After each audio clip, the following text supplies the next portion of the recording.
하나님께로부터 주시는 소망이라는 말씀의 제목을 가지고 함께 은혜를 나누고자 합니다. 여러분, 이 세상을 만드신 하나님, 우리를 창조하시고 이 땅에 보내신 여러분, 그 하나님을 알지 못하는 인생이 여러분 얼마나 허무한지 여러분 아십니까? 하나님을 알지 못하는 인생은 그저 눈에 보이는 이 땅만 바라보고 살 뿐입니다. 이 땅이 전부이냐, 이 땅의 물질이 주는 행복과 육신의 즐거움만을 위해 살 뿐입니다. 돈 벌어서 맛있는 음식으로 내 입과 배를 즐겁게 하고, 돈 벌어서 여행하며 즐기며 사는 것이 인생의 유일한 목적으로 삼습니다. 우리가 왜 이 땅에 태어났는지 알지 못한 채, 그리고 우리의 인생의 시작과 마지막을 알지 못한 채, 우리 인생의 참 목적과 그 소망을 발견하지 못한 채 살아가는 많은 이들이 우리 가운데 있습니다. 그저 내 앞에 주어진 현실을 하루하루 견디며 하루하루 힘겹게 살아가는 사람들이 많이 있습니다. 그래도 앞으로 잘 되겠지, 괜찮아, 잘 될 거야 라는 하나님 없는 거짓 소망과 가짜 위로들, 이러한 세상이 주는 막연한 소망의 메시지를 붙잡고 살아가는 이들이 참 많이 있습니다. 많은 사람들이 이렇게 자신에게 주어진 삶을 살아내기 위해서 그렇게 몸부림치며 사는데, 결국 그 끝은 죽음이라는 겁니다. 누가복음 12장 20절 말씀 함께 봉독하겠습니다. 하나님은 이르시되 어리석은 자여, 오늘 밤에 내 영혼을 도로 찾으리니 그러면 내 준비한 것이 누구의 것이 되겠느냐. 아멘. 여러분, 우리는 살기 위해서 열심히 일을 하며 돈을 법니다. 우리는 이 땅에서 내 집 하나 마련하기 위해서 얼마나 오랫동안 여러분 수고의 땀을 흘립니까? 우리는 나름 이 땅에서 남부럽지 않은 삶을 살기 위해 아침부터 밤늦게까지 고군분투를 합니다. 이 땅에서 자기의 존재 가치를 인정받기 위해서 직장에서 열심히 일을 하기도 합니다. 이렇게 잘 살아보기 위해서 열심히 노력해 보지만 어느 날 죽음이 우리에게 도적과 같이 찾아옵니다. 여러분, 죽음 앞에서 우리가 이 땅에서 쌓아놓은 모든 것이 한순간에 다 무너져 버리고 맙니다. 연기처럼 다 사라져 버리고 맙니다. 저는 목회자이기 때문에 참 많은 장례를 치러 보았습니다. 결국 그 장례식장을 제가 보면서 결국 우리의 인생이 활구해서 한 줌의 재로 남는 것을 보면서 왜 사람들이 이 땅에서 그렇게 치열하게 서로 자리 싸움을 하며 서로 빼앗으며 원수처럼 살아갈까? 무엇을 위해 사람들은 그렇게 아등바등하며 살아가는 걸까? 대부분의 사람들은 죽음 앞에서 자신이 지금까지 생명처럼 붙잡고 살아온 이 모든 것들이 사실 나와 아무런 상관이 없는 것임을 다 깨닫게 됩니다. 지금까지 중요하다고 여겼던 모든 것들이 죽음 앞에서 아무것도 아님을 깨닫게 된다는 겁니다. 그래서 많은 사람들이 죽음 앞에서 숙연해집니다. 죽음 앞에서 인생의 참 의미를 깨닫게 됩니다. 우리는 성경에서 말씀하시는 것처럼 우리는 나그네 인생이구나, 지나가는 안개와 같은 것이 우리의 인생이구나를 깨닫게 된다는 겁니다. 이렇게 우리의 모든 인생이 여러분 죽음으로 끝마쳐진다면 참 인생처럼 허무한 것이 없습니다. 솔로몬이 지은 전도서에서도 인생에 대해서 고백하고 있는 것이 무엇입니까? 헛되고 헛되니 헛되고 헛되도다. 솔로몬의 인생이 헛되다고 고백하고 있습니다. 여러분, 이 고백은 무엇을 말하는 걸까요? 인생의 허무주의를 말하는 걸까요? 아닙니다. 하나님 외에 우리가 생명처럼 붙들고 살았던 모든 물질적인 것들, 이 땅의 것들 다 헛되다는 겁니다. 언젠가는 다 내 곁을 떠나가는 것이고, 언젠가는 다 변해버리는 것이고, 다 썩어지게 되는 것들 뿐이라는 겁니다. 여러분, 솔로몬은 평생에 1000명의 여인을 아내로 삼고 거느렸습니다. 그의 나라는 얼마나 금과 재물이 넘쳐났는지 모릅니다. 솔로몬은 이 땅에서 누릴 수 있는 모든 부귀 영화와 왕으로서 누렸던 세상 권력, 누릴 수 있던 모든 것들을 다 누려본 그의 입술에서 고백하는 것이 무엇이었습니까? 이 땅의 모든 것들은 다 헛되다는 겁니다. 이 솔로몬의 고백은 인생의 진정한 의미와 소망은 오직 하나님께 있음을, 우리의 소망은 하나님께 있음을 고백하고 있는 겁니다. 오늘 본문 말씀은 예수님의 제자였던 사도 베드로가 쓴 서신입니다. 오늘 서신은 베드로가 로마에 머무를 때인 AD 62년에서 64년경에 쓰여진 서신입니다. 그 시대 당시 로마의 황제로 인해 여러분 기독교인들은 많은 박해를 받았던 시기이기도 합니다. 그래서 베드로는 매일 생명을 걸고 여러 핍박과 고난을 견뎌내고 있는 이 성도들을 위로하기 위해, 또한 앞으로 네로왕 시대 때 찾아오게 될 기독교 대박해를 앞두고 우리의 분명한 소망이 무엇인지를 오늘 본문 말씀에서 우리에게 전해주고 있습니다. 여러분, 이 베드로전서에서 시대적인 배경, 이 베드로전서의 시대적인 배경이 영화 코바디스에서도 잘 묘사되어져 있습니다. 로마 네로 황제의 시대인 AD 64년 7월 19일에 로마의 대화재 사건이 발생합니다.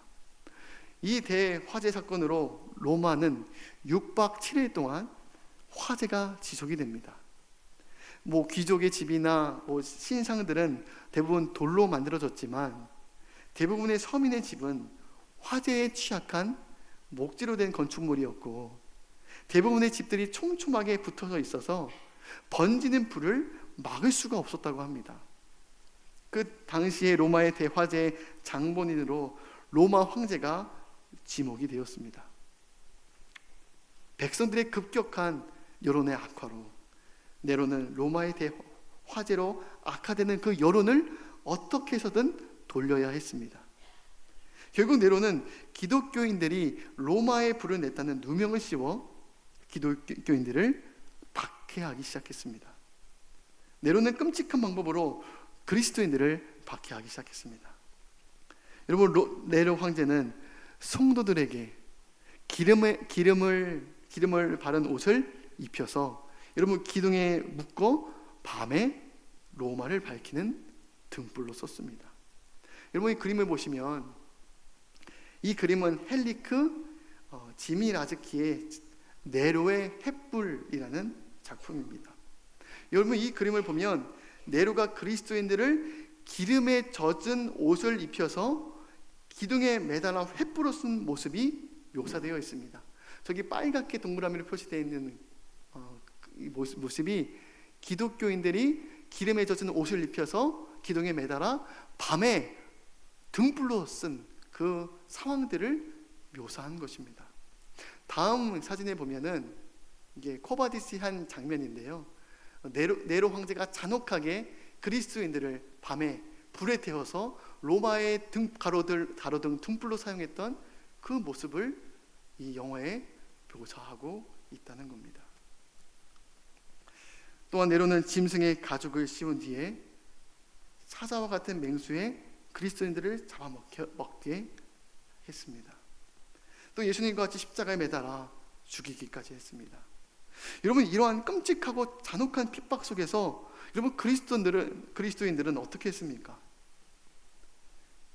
죽음이라는 고통과 두려움 속에서 그들은 오히려 하나님께 소망을 두고 찬양했습니다. 왜냐하면 그들에게 있어서 하나님 나라는 실제였기 때문입니다. 그들은 죽음에서 부활하신 예수 그리스도를 만난 산 증인들이었습니다. 그들은 죽음이 끝이 아니라 죽음 너머에 있는 영원한 하나님의 나라를 소망했습니다. 죽음을 이기시고 부활하신 그 예수님이 우리를 맞이하기 위해 주님께서 기다리시고 계신다는 그 소망이 있었습니다. 성도들에게는 이러한 분명한 하나님 나라에 대한 믿음과 소망이 있었습니다. 성도들의 소망은 썩어질 이 땅의 것이 아니었습니다. 그리스도인들의 소망은 유한한 이 세상의 것이 아니었습니다. 영원한 하나님의 나라였습니다. 하나님 나라의 소망은 죽음에 대한 두려움을 이기기 위해 주는 여러분 종교적인 위안이 아니었습니다. 삶이 만들어낸 종교적인 사상이 아니었습니다. 그들에게 있어서 예수님은 실제였습니다. 순교의 현장 속에서 그들 마음 가운데 부활하신 예수님이 함께하고 계셨기에 성도들은 모든 두려움을 이기며 곧 가게 될 그 하나님의 나라, 곧 만나게 될 그 하나님 아버지를 기쁨으로 소망했습니다. 하나님 나라에서 누리게 될 그 영광이 너무나도 컸기에 이 땅에서의 고난과 고통을 견딜 수 있었습니다. 여러분, 성경을 보면 스데반 집사의 순교 장면이 나옵니다. 여러분, 스데반 집사가 순교하기 전 죽음에 대한 그 두려움과 사람들로부터 돌을 맞는 그 고통을 어떻게 스데반 집사가 이겨낼 수 있었을까요? 하나님이 스데반 집사와 함께 해주셨기 때문이었습니다. 그리고 스데반 집사에게 있어서 하나님 나라는 어떠한 종교적인 관념에 머물러 있는 나라가 아니라 그에게 있어서 분명한 영적인 실제였던 겁니다. 그래서 성경은 이렇게 기록해 놓고 있습니다. 사도행전 7장 55절, 56절 함께 봉독하겠습니다. 스데반이 성령 충만하여 하늘을 우러러 추목하여 하나님의 영광과 및 예수께서 하나님 우편에 서신 것을 보고 말하되 보라 하늘이 열리고 인자가 하나님 우편에 서신 것을 보노라 한대. 하나님이 스데반 집사의 믿음의 눈을 활짝 열어주셔서 부활하신 그 예수님이 하나님 나라의 우편에 계신 그 영광을 보게 하셨습니다. 그 영광의 기쁨이 얼마나 큰지 이 땅에서 받는 모든 고통과 핍박은 아무것도 아닌 것처럼 여겨지게 된 것입니다. 오히려 스데반 집사는 하나님을 알지 못한 채 소망 없이 살아가는 그 세상 사람들이 불쌍히 여겨지기 시작했습니다. 그래서 그들을 위해 기도를 하지요. 그들의 죄를 그들에게 돌리지 마옵소서. 본문에서 베드로는 우리의 소망이 무엇이 되어야 하는지 분명히 말씀하고 있습니다. 우리에게 분명하고 확실한 산 소망이 있습니다. 우리의 소망의 근거가 여러분 무엇인지 아십니까? 베드로전서 1장 3절 말씀 함께 봉독하도록 하겠습니다. 그의 많으신 긍휼대로 예수 그리스도를 죽은 자 가운데서 부활하게 하심으로 말미암아 우리를 거듭나게 하사 산 소망이 있게 하시며. 아멘. 예수님의 죽으심과 그 부활의 사건이 우리 삶에 분명한 산 소망임을 고백하고 있습니다. 베드로를 포함한 몇몇 주님의 제자들은 예수님의 부활을 직접 목격한 산 증인들이었습니다. 예수님이 죽음의 권세를 이기시고 부활하신 그 놀라운 역사를 직접 보고 체험했습니다. 또한 부활하신 예수님을 눈으로 직접 보지는 못했지만 예수님이 부활하시고 승천하신 후에 주님이 약속하신 그 성령님을 통해 주님을 만난 산 증인들이었습니다. 그들은 죽음이 끝이 아님을 보게 되었습니다. 만약 예수님이 십자가에서 죽으심으로 끝나셨다면, 만약 모든 사역이 십자가의 죽음으로 종결되었다면 예수님은 그저 하나님의 말씀을 통찰력 있게 잘 가르치는 훌륭한 율법 교사로만 남아 있었을 것이고, 아니면 수많은 병자들을 고치시는 능력 있는 선지자로만 남게 되었을 것입니다. 그러나 예수님은 죽음에 머물러 계시지 않고 다시 살아나셨습니다. 잠자는 자들의 첫 열매, 부활의 첫 열매가 되셨습니다. 그 부활의 주님을 만난 성도, 그 부활의 영광을 본 성도들은 우리도 주님과 같이 죽음의 자리를 지나 부활하여 하나님 나라에서 영원히 살 것임을 소망했습니다. 예수님은 부활하신 후에 친히 40일 동안 제자들과 함께 해주셨습니다. 그리고 예수님이 제자들에게 약속해 주셨죠. 요한복음 14장 2절 3절 말씀 함께 봉독하겠습니다. 내가 너희에게 위하여 거처를 예비하러 가노니 가서 너희를, 다음 절입니다. 가서 너희를 위하여 거처를 예비하면 내가 다시 와서 너희를 내게로 영접하여 나 있는 곳에 너희도 있게 하리라. 아멘. 예수님이 우리를 위해서 거처를 예비해 주시겠다고 약속하셨습니다. 그곳에서 하나님과 영원히 함께 살게 될 것임을 말씀하셨습니다. 오늘 베드로서 서신을 읽고 있는 모든 성도들은 부활하신 주님을 직접 만난 성도들과 하나님의 영이신 성령님을 통해서 예수님을 만난 성도들이었습니다. 그들에게 있어서 예수님이 나와 함께 하시는 것이 그들의 삶의 실제였습니다. 이미 그들 마음 가운데 하나님의 나라가 이루어져 있었습니다. 하나님의 나라는 막연한 종교적인 교리나 이론이 아니었습니다. 그들은 이미 이 땅에서 하나님의 나라를 경험하고 있었습니다. 하나님께서 각 성도들 가운데 거하시고 말씀하시는 그 임재를 날마다 경험하며 살았습니다. 그런데 베드로서에서 이러한 성도들 앞에 놓여진 현실은 어떠했습니까? 로마의 극심한 핍박 한가운데 서 있었습니다. 예수 믿는 것 때문에 고난당하고 예수 믿는 것 때문에 죽임을 당해야 했습니다. 예수 믿는 것 때문에 어린 자녀와 함께 기둥에 매달려 화형을 당해야 됐고, 예수 믿는 것 때문에 하나밖에 없는 사랑하는 아내와 함께 사자굴에 던져져 죽어야만 했습니다. 이러한 죽음과 박해 앞에서 성도들은 아무런 소망이 없어 보였습니다. 세상적으로 보면 성도들은 죽음 앞에서 아무런 희망 없이 절망 가운데 있을 수밖에 없었습니다. 이런 성도들의 절망적인 상황 속에서 베드로 사도는 우리에게 산 소망이 있음을 고백하고 있습니다. 모든 죽음의 권세를 깨뜨리시고 부활하신 예수님께 우리의 소망이 있음을 말씀하고 있습니다. 예수 그리스도를 영접한 모든 성도들도 예수님과 같이 부활과 하나님의 나라의 영광에 참여하게 될 것임을 주님께서 분명하게 말씀해주고 있는 것을 기억하시기를 바랍니다. 여러분, 디도서 3장 7절 말씀 제가 봉독해 드리겠습니다. 우리로 그의 은혜를 힘입어 의롭다 하심을 얻어 영생의 소망을 따라 상속자가 되게 하려 하심이라. 아멘. 영생의 소망을 상속받기 위한 그 소망이 있음을 주님께서 분명히 말씀해주고 있습니다. 우리 사도신경에서 우리가 매일 고백하는 고백이 무엇입니까? 죄를 사하여 주는 것과 몸이 다시 사는 것과 영원히 사는 것을 믿사옵나이다. 우리에게는 영원한 소망이 있습니다. 하나님 나라의 영원한 소망이 있음을 여러분 꼭 믿으시기 바랍니다.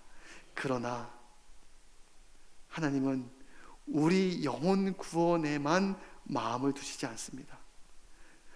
이 땅을 넘어 저 세상에만 관심을 두시지 않으십니다. 이 땅에서 있는 성도들의 모든 아픔과 고통의 현실에서 우리를 구원해 주시는 여러분 소망의 하나님이심을 여러분 꼭 믿으시기 바랍니다. 여러분, 애굽 땅에서 이스라엘 백성들이 종살이를 하면서 아무런 소망 없이 살았습니다. 언제 이 종노릇에서 자유할 수 있을까? 애굽의 왕의 압제와 그런 고통과 핍박 가운데 때로는 억울하게 내 살아있는 자녀를 나일강에 던져 죽게 만드는 그런 고통의 현장 가운데 이스라엘 백성들이 있었습니다. 그런데 주님은 이 고통의 현장 가운데 있는 하나님의 백성들, 절망 가운데 살 수밖에 없었던 그런 삶의 현장에서 하나님은 백성들에게 말씀하십니다. 출애굽기 3장 7절 8절 말씀 제가 봉독해 드리겠습니다. 여호와께서 이르시되 내가 애굽에 있는 내 백성의 고통을 분명히 보고 그들이 그들의 감독자로 말미암아 부르짖음을 듣고 그 근심을 알고 내가 내려가서 그들을 애굽인의 손에서 건져내고 그들을 그 땅에서 인도하여 아름답고 광대한 땅, 젖과 꿀이 흐르는 땅, 곧 가나안 족속, 헷 족속, 아모리 족속, 브리스 족속, 히위 족속, 여부스 족속의 지방에 데려가려 하노라. 아멘. 하나님이 이스라엘 백성들의 모든 고통을 보셨답니다. 이스라엘 백성의 모든 고통, 울부짖는 고통 소리를 주님께서 들으셨습니다. 그리고 그들의 모든 마음의 근심과 아픔을 주님께서 다 아셨습니다. 성도들의 아픔과 고통과 절망적인 그 현실 가운데 주님께서 나몰라 하지 않으시고 내가 친히 내려가서 내가 애굽인의 손에서 너희를 건져내고 내가 약속의 땅으로 너를 인도하리라. 주님께서 우리에게 약속해 주셨습니다. 여러분, 우리의 삶 가운데 여러 고통과 아픔의 현장 가운데 절망 가운데 있는 성도들이 있습니까? 하나님께서 우리의 모든 아픔과 고통을 나몰라라 하지 않으십니다. 우리의 모든 아픔의 현장, 질병의 현장, 내 자녀 때문에 아픔과 근심 가운데 절망 가운데 울부짖어 기도하는 현장 가운데 그 모든 기도를 들으시고 응답하신 줄로 믿습니다. 아무리 절망적인 상황 가운데 놓여 있을지라도 주님께서 회복을 명하시면 주님께서 날마다 우리를 온전하게 회복을 그리고 자유케 하시는 은혜를 경험하게 하실 줄로 믿습니다. 여러분, 12년 동안 혈류병 앓는 여인이 있었습니다. 평생 12년 동안 그 산부인과 질병으로 하혈이 멈추지 않아서 고통당하는 그 여인, 또 사회적으로 부정한 여인으로 사회에서 격리당했던 그 여인, 예수님은 그 아픔 당하는 그 여인, 절망 가운데 있는 여인, 소망 없는 그 여인, 그 여인의 모든 고통을 들으시고 그 병의 근원을 깨끗하게 치유해 주셨습니다.